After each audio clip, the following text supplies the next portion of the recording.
सतगुरुदेव की जय। बंदी छोड़ कबीर परमेश्वर जी की जय। बंदी छोड़ गरीबदास जी महाराज जी की जय। स्वामी रामदेवानंद जी गुरु महाराज जी की जय।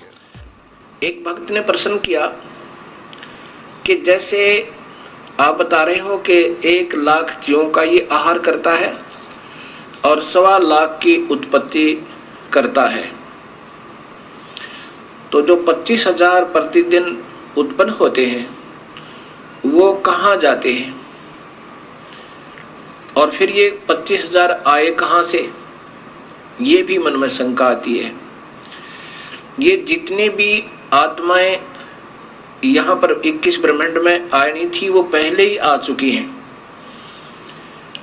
अब उनको मानव शरीर 25,000 एक्स्ट्रा दे रहा है, फिर ये मर जाती हैं। उनको कभी चींटी बना दिया, कोई गधा बना दिया। एक चींटी के बिल में ना जाने करोड़ों अरबों खरबों की संख्या में बना कर ठोक दिए इस काल भगवान ने। इसीलिए 84 लाख जोनियां बनाई इसने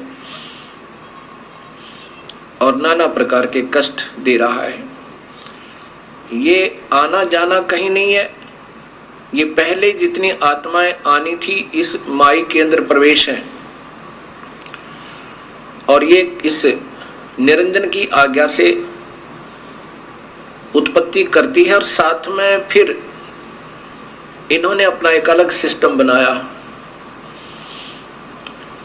रजोगुण प्रभावित करके, विषय वासनाओं में से प्रभावित करके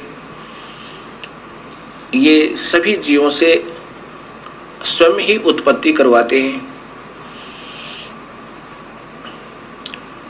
इसका प्रथम का उत्तर ये हुआ। दूसरे भक्त ने प्रश्न किया कि निरंजन ने जब तप किया, क्या प्रभु कबीर साहब को इस बात का ज्ञान नहीं था कि इसके मन में क्या है? कबीर परमेश्वर सर्वशक्तिमान सर्वज्ञ है और ये जानी जान है, ये हृदय की भी जानते हैं। जब इस ज्योत निरंजन ने तब किया, कबीर परमेश्वर ने उसी समय सोच लिया था कि ये गलत रास्ता अपनाया है, और साथ में हमारे हृदय में जो कमियां आई थी, इस निरंजन की तरफ हम आसक्त हो रहे थे, तब भी कबीर परमेश्वर ने आकाशवाणी की थी कि इस नादान की नादानी मत देखो।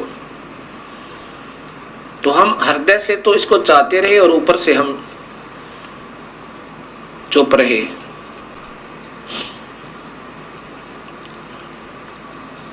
और परमेश्वर कबीर साहब ने मालूम था कि ये क्या चाह रहा है, वो सर्वशक्तिमान है। दूसरा प्रश्न ये हुआ कि कबीर परमेश्वर ने जो सर्वप्रथम जिस आत्मा ने स्वीकृति दी थी उसको कन्या लड़की ही क्यों बनाया? किसी और रूप भी बना सके थे, पुरुष ही बनाकर उसके पास भेज देते हैं। अब ये तो आपके मन में काल स्वयं विद्यमान है, ये काल ही है, और काल ऐसे ही उठपटांग आपके मन में खरपतवार पैदा करता रहेगा। जब पहले आप लोग और हम भी देवी देवता, हनुमान जी, श्याम जी, ब्रह्मा विष्णु महेश की, माताओं की सब पूजाएं करते थे, कभी मन में कोई उथल पुथल नहीं हुई। और जब ये अपने प्रभु को पहचानना चाहती है आत्मा, उस समय ये काल तीव्र हो जाता है, सैकड़ों शंकाएं उत्पन्न करने की चेष्टा करता है। प्रथम तो ये कारण आप समझ लेना कि आपके अंदर अगर ऐसी उथल पुथल हो रही है, ये काल प्रेरणा है। फिर भी समाधान सदगुरु आपको पूरा देंगे। कबीर परमेश्वर जानी जान है, उन्होंने इस लड़की का कन्या रूप जरूर बनाया था, लेकिन इनके प्रजनन इंद्रिय नहीं लगाई थी। ये योनि नहीं बनाई थी, और साहब देखना चाहते थे अगर ये ठीक ठाक रहेगा ये काल तो यहां रहेगा, 21 ब्रह्मांड में आराम से रहेगा, और ये आत्मा जो लड़की रूप में प्रकृति है, माया है, तो ये इसकी उत्पत्ति यहां कर देगी इसके जीवों की, और वहां बहुत अच्छा शरीर बनेगा। नूरी शरीर बनना था सबद शक्ति तय। और यदि गलती करेगा, इस लड़की के साथ दुर्व्यवहार करेगा तो इसकी नीचता का पता लगेगा। पता तो था मालिक ने कि दोनों में से कोई सा भी कर सकता है।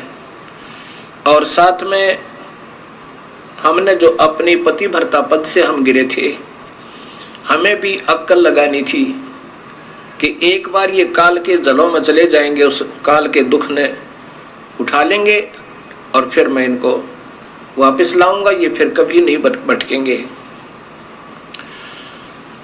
अब लड़की इसलिए बनाया कि ये अगर इसके साथ दुष्व्यवहार करेगा, दुर्व्यवहार करेगा, तो इसको श्राप लगेगा 1 लाख मनुष्य शरीरधारी जीवों का आहार करने का। और इसकी फिर मजबूरी होगी काल की कि मानव शरीर ये जरूर बनाएगा, नहीं तो ये मानव शरीर नहीं देता। ऊपर देव बनाता, देव रूप में इतना सुख होता इस प्राणी को, ये प्रभु को याद नहीं करता। अब इसकी उस जानी जान परमात्मा ने पहले इसकी पर काट दी थी, चल बेटा किसी तरह चल ले तू। अब हम इसने वहां गलती की, बदमाशी करना चाहा, तो लड़की ने इसके अंदर शरण लिया, उसके प्रतिफल में काल को श्राप लगा, ये वहां से निष्कासित हुए। अब ये काल की मजबूरी बन गई हमें एक मानव शरीर देने की, इसको श्राप लगा हुआ अपने भूख मिटाने के लिए। और कबीर परमेश्वर को मालूम था कि इन अपनी प्यारी आत्माओं को मैं इस मानव शरीर में फिर जाकर सत्ज्ञान दूंगा और अपने चरणों में लेकर के इनका फिर उद्धार करके वापस ले आऊंगा। ये जानी जान है, ऐसा इसका ये समाधान समझो। अब फिर प्रश्न एक, क्योंकि ये जो खरपतवार उत्पन्न होते हैं वो या तो बहुत ही अनजान होते हैं, या वो किसी गलत गुरु के फंसे हुए होते हैं, और वो गुरु लोग उनमें ये गलत मैटर भरते रहते हैं कि ये प्रश्न करो, ये करो, क्योंकि उनके पास अब जवाब नहीं है। वो कितने दिन इन भोली आत्माओं को गुमराह कर सकते हैं। आज सब बहन बेटियां एजुकेटेड हैं, सब बहन भाई एजुकेटेड हैं, पढ़े लिखे शिक्षित हैं, और शास्त्र हमारे पास उपलब्ध हैं। अब ये गलत गुरु इन भोली आत्माओं को भरमा नहीं सकते, ठीक है, क्योंकि वो अनजान हैं और वो चतुर व्यक्ति हैं, वो गुरु जी, और वो प्रभु की प्यासी आत्माएं हैं, वो भटक रही हैं, उस अपने प्यारे प्रभु को तलाश कर रही हैं। लेकिन ये इन ठगों का फंस गई जिनको स्वयं ज्ञान नहीं कि परमात्मा कौन है। कोई निराकार बताता है, कोई निराकार है, परमात्मा की कोई स्थिति नहीं है। कोई किसी को प्रभु बताता है, कोई किसी को बताता है, कोई कहता है ब्रह्मा विष्णु महेश के माता पिता नहीं है, ये तो अजर अमर है, ये सर्वशक्तिमान है। तो वो ऐसे गुरु आपको अब फिर विचलित करने की चेष्टा कर रहे हैं, जो ऐसे प्रश्न आपके मन में आ रहे हैं। फिर भी समाधान आपको मिलता रहेगा। एक ने प्रश्न किया कि यदि हम सतलोक चले जाएं और फिर भी गलती कर सकते हैं? कभी नहीं। जैसे उत्तर है कभी नहीं कर सकते। कैसे? जैसे आप किसी सफर पर जा रहे हो और आप गलत रास्ते हो लेते हो, रास्ते में दलदल आती है, उबड़ खाबड़ स्थान है, रास्ते में बदमाश टकराते हैं,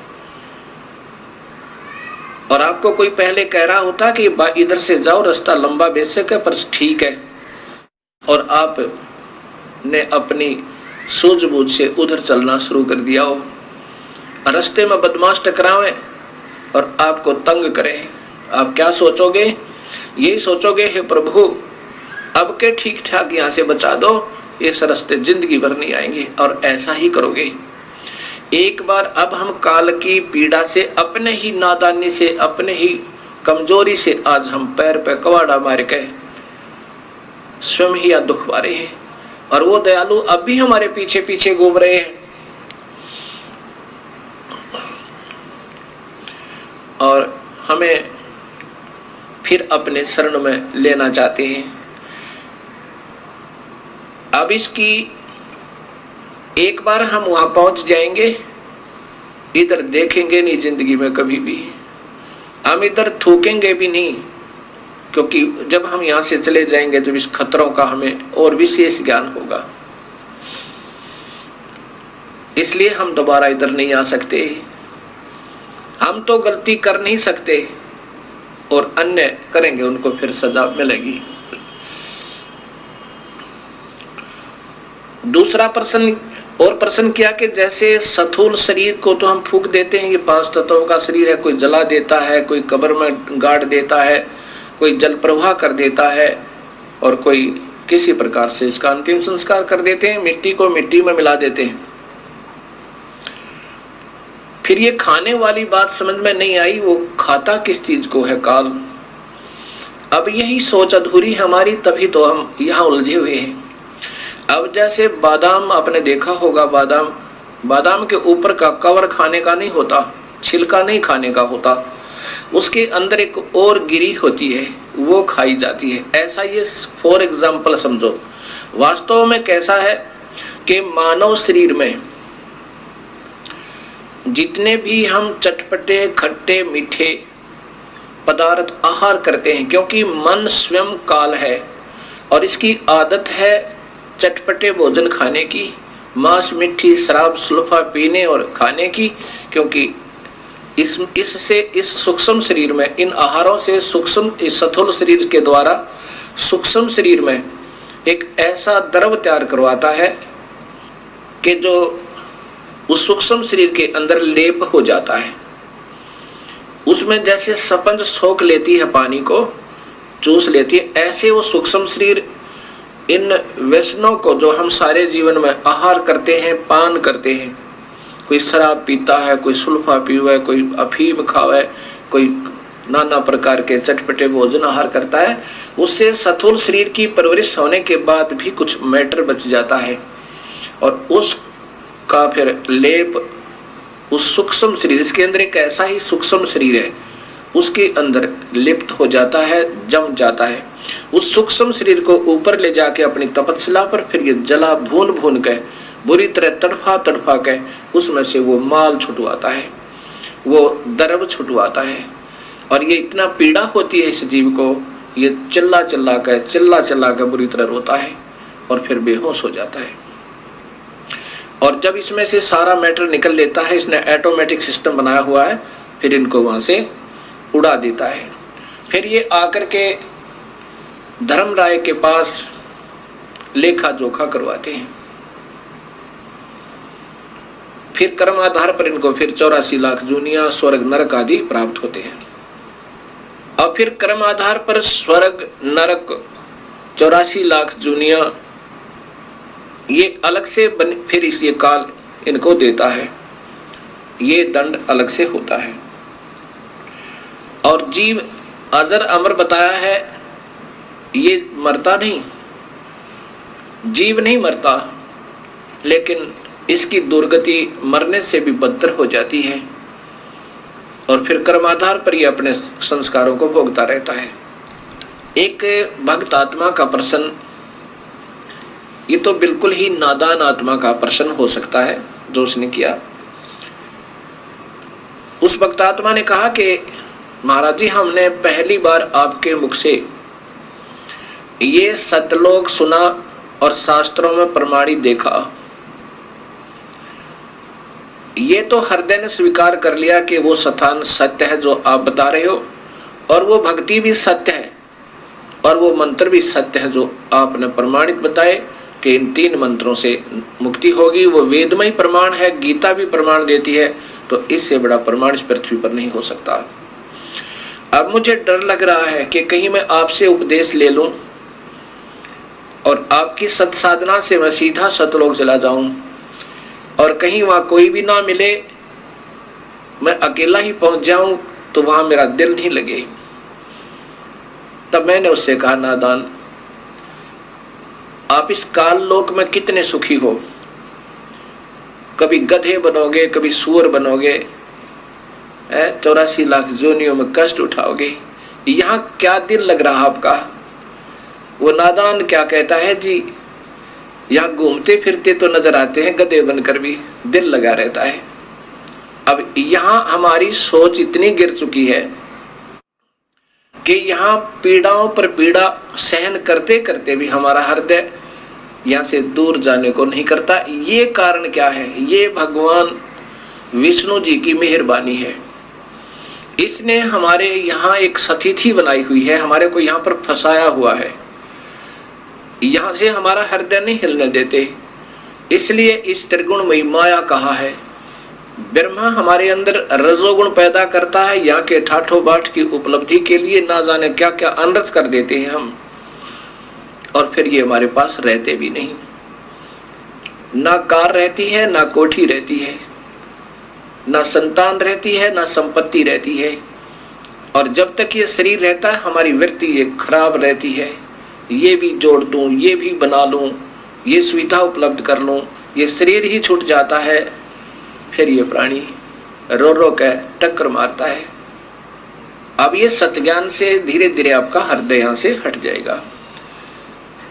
अब प्रश्न रहा कि एक भक्त ने कहा जी फिर परब्रह्म जो अक्षर पुरुष है इसको भी जन्म मरण में किस लिए बनाया गया? इसने जब क्षर पुरुष ने अर्थात इस ब्रह्म ने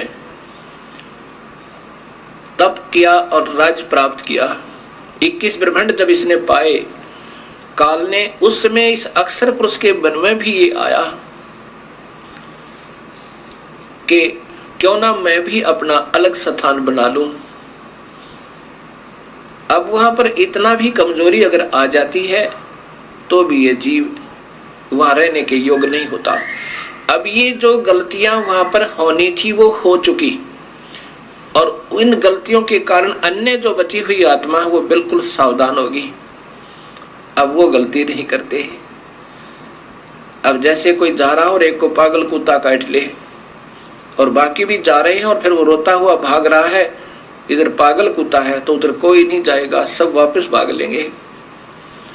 ऐसे ही ये जो गलतियां की जिन्होंने उन्हें सजाएं पाई और आगे बैन लग गया, क्योंकि सबको पता लग गया कि ऐसे निर्मल स्थान को छोड़ के और कहीं ठिकाना नहीं है, क्योंकि वापस यहाँ से दुख पाकर के वापस गई हुई आत्माओं ने वहां सभी को सचेत कर दिया कि उस काल लोक जैसा कष्ट कहीं पर नहीं है।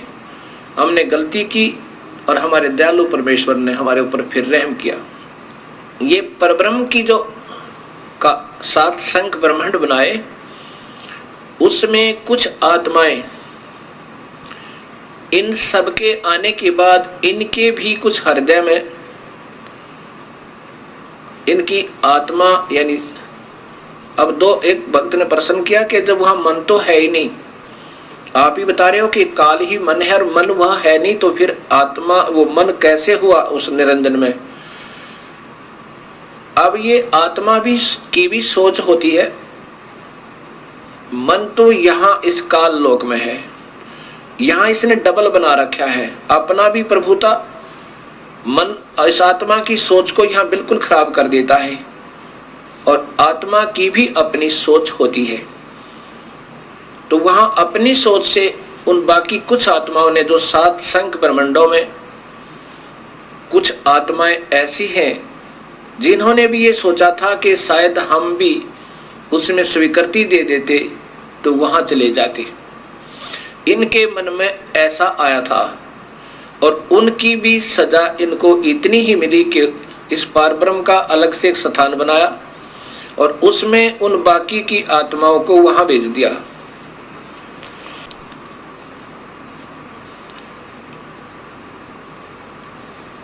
अब जो आत्मा परब्रह्म के लोक में रहती हैं, अब उनको ज्ञान हो गया कि वो तो बहुत परेशान है नीचे के लोकों के व्यक्ति, जितनी आत्मा गई है, अब वो कभी नीचे की वृत्ति नहीं रखते। और जो आत्माएं यहाँ सतनाम प्राप्त कर लेती हैं, केवल सतनाम। सतनाम कौन सा होता है? 2 मंत्र का, एक तो उसमें ब्रह्म का मंत्र ओम है और दूसरा और मंत्र है, वो सांकेतिक रखा है, वो अधिकारी को ही बताया जाता है जिसको देना होता है। और जो अधिकारी संत होते हैं वही देवे तभी वो काम करे। जिनको सतनाम मंत्र प्राप्त हुआ और उनकी श्रद्धा अपने गुरु में नहीं रही, ये इतने दयालु परमेश्वर हैं। और कुछ वर्षों तक उसने सतनाम की विधिवत साधना करने के बाद आपकी सतलोक जाने की वृत्ति नहीं बनी या आपकी इतनी कमाई नहीं बनी उस मंत्र की, तो आपको उस परब्रह्म के लोक में भेज दिया जाता है। किसको भेज दिया जाता है? जो ओम नाम की कमाई ये सारी यहां छोड़ दी जाती है इस काल के लिए। जैसे गीता जी के अध्याय नंबर 18 के श्लोक नंबर 66 में लिखा है कि अर्जुन, तू मेरी सभी पूजाओं को मुझ में त्याग दे। पूजा कौन सी? जो ओम नाम की कमाई, यज्ञ, हवन, धर्म, ये जाप की कमाई यहां छोड़ दे, मैं तुझे ऋण मुक्त कर दूंगा, मेरा कर्जा तेरे से उतर जाएगा, यानी तुझे ऋण मुक्त कर दूंगा, अर्थात कर्म मुक्त हुआ। वो आत्मा फिर इस पारब्रह्म के लोक में चली जाती है। और वो लोग एक तो वहां पर ये खाता नहीं, जैसा मैंने पूर्व बताया कि पूर्ण परमात्मा तो खाने वाले, वेद में लिखा है ऋग्वेद में कि खाने वाले और न खाने वाले इन दोनों भगवानों से भी बड़ा है। खाने वाला काल है, न खाने वाला ये परब्रह्म है, इनसे भी बड़ा है, अर्थात वो सत्पुरुष है। तो वो परब्रह्म जीव आहार नहीं करता, उसने ऐसी गलती कोई नहीं की, लेकिन मन में फिर भी थोड़ी कमजोरी, उसकी आत्मा में थोड़ी सी वीकनेस आई थी, तो उसका भी सजा उसको भोगना पड़ा। तो वहां ये यहाँ के हंस फिर वहां पहुंच जाते हैं। वहां पर इतना बढ़िया शरीर है, यहाँ के देवताओं का, ब्रह्मा विष्णु महेश का भी नहीं है। जैसा कि आपको बताया था कि यहाँ के देवताओं का तो शरीर है जैसे चीनी का कप बना हो, सफेद कप जो चाय पीते हैं, और हमारा मिट्टी का बना हो सीधा ही, इतना कमजोर है। और जो परब्रह्म के लोक में परब्रह्म और वहां के रहने वाले जितने हंस हैं उनका सटील का समझो, इससे ज्यादा सथाई है, लेकिन है नासवान फिर भी।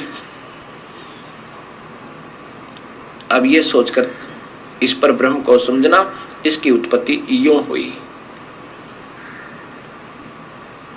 और फिर जो सत भक्ति करता है और जिसको सतनाम भी मिल गया और कमाई फिर भी पूरी नहीं हुई और साथ में यहाँ की कोई इच्छा आपकी रह जाती है, तो कबीर परमेश्वर हर ब्रह्मांड में